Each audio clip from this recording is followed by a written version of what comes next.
5वां अध्याय। राजा पृथु ने कहा, हे मुनि जी, आपने कार्तिक मास में स्नान का फल कहा। अब अन्य मासों में विधिवत स्नान करने की विधि, नियम और उद्यापन की विधि मुझे बतलाइए। देव ऋषि नारद बोले, हे राजन, आप भगवान विष्णु के अंश से उत्पन्न हुए हैं, अतः यह बात आपको मालूम ही है। फिर भी मैं आपको यथोचित विधान बतलाता हूँ, ध्यान से सुनिए। अश्विन मास में शुक्ल पक्ष की एकादशी से कार्तिक के व्रत करने चाहिए। सुबह ब्रह्म मुहूर्त में उठकर जल का पात्र लेके गांव से बाहर पूर्व या उत्तर दिशा में जाएं। दिन में अथवा शाम को कान पर जनेऊ चढ़ाकर, पृथ्वी पर घास बिछाकर, सिर को कपड़े से ढककर, मुंह को बलपूर्वक भली भांति बंद करके, थूक व सांस को रोककर, मल व मूत्र का त्याग करने के पश्चात मिट्टी व जल से भली भांति अपने गुप्तांगों को धोवें। तत्पश्चात जो मनुष्य दातुन मुख शुद्धि नहीं करता, उसके सब मंत्र निष्फल हो जाते हैं। अतः दांत और जीभ को यत्न पूर्वक शुद्ध करना चाहिए और निम्नलिखित मंत्र पढ़कर वृक्ष से दातून तोड़ने चाहिए। हे बृहस्पति, तुम हमें आयु, कीर्ति, तेज, प्रजा, पशु, संपत्ति, महाज्ञान, बुद्धि, विद्या हमको प्रदान करो। यह मंत्र पढ़कर दूध वाले वृक्ष पर से बाहर अंगुल की दातून तोड़कर करें। व्रत या श्राद्ध के दिन दातुन नहीं करने चाहिए। प्रतिपदा, अमावस्या, नवमी, छठी, रविवार को चंद्र तथा सूर्य ग्रहण में दातुन करने चाहिए।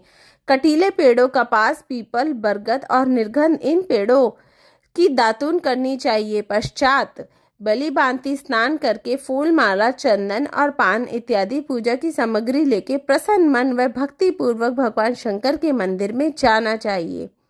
वहाँ सभी देवी देवताओं को अर्घ्य, आचमनीय आदि वस्तुओं से अलग अलग पूजन करना चाहिए। प्रार्थना एवं प्रणाम करना चाहिए। फिर भक्तों के स्वर में स्वर मिलाकर श्री हरि का कीर्तन करना चाहिए। मंदिर में जो गायक भगवान श्री हरि का कीर्तन करने आए हों, माला, चंदन, तांबुल आदि से उनका पूजन करना चाहिए, क्योंकि देव स्थानों में भगवत कीर्तन करने वाले भी साक्षात भगवान विष्णु की मूर्ति होते हैं। यह लोग सतयुग में विष्णु जी को अपनी तपस्या, योग और दान द्वारा भगवान को प्रसन्न करते हैं, मगर कलयुग में भगवत गुणवान ही भगवान श्री हरि को प्रसन्न करने का प्रधान साधन माना गया है। नारद जी ने राजा पृथु से कहा, हे राजन, मैंने एक बार भगवान से पूछा, हे प्रभु, आप अधिकतर कहाँ रहते हैं? यह सुन के भगवान ने कहा, हे नारद, मैं बैकुंठ अथवा योगियों के हृदय में नहीं रहता, अपितु जहाँ मेरे भक्त मेरे कीर्तन करते हैं वहां मैं अवश्य रहता हूँ। जो मनुष्य चंदन, माला आदि से मेरे भक्तों का पूजन करते हैं, उनसे मेरी ऐसी प्रीति होती है जैसे कि मेरे पूजन से भी नहीं हो सकती।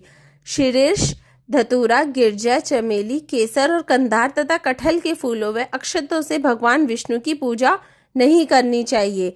अड़हल, कंद, गिरीश, जूही, मालती और केवड़ा के पुष्पों से भगवान शंकर की पूजा नहीं करनी चाहिए। लक्ष्मी के इच्छुक पुरुषों को तुलसी पत्र से सूर्य नारायण की पूजा नहीं करनी चाहिए। जिन देवताओं की पूजा में जो फूल निर्दिष्ट है, उन्हीं से उनका पूजन करें। पूजन समाप्त करने के पश्चात भगवान से क्षमा प्रार्थना करें, यथा, हे सुरेश्वर, हे देव, मेरे पास न मंत्र है न क्रिया, मैं भक्त से ही हूँ। जो कुछ भी पूजा मैंने आपकी की है उसे पूरा करें। ऐसी प्रार्थना करने के बाद दंडवत प्रणाम व 2 क्षमा प्रार्थना करके भगवत कीर्तन करनी चाहिए, श्री हरि की कथा सुननी चाहिए और प्रसाद ग्रहण करना चाहिए। इस तरह बताई गई विधि के अनुसार जो मनुष्य कार्तिक व्रत का अनुष्ठान करते हैं, वे संसार के सभी सुखों को भोगते हुए अंत में मुक्ति को पाते हैं। कार्तिक मास 5वां अध्याय समाप्त।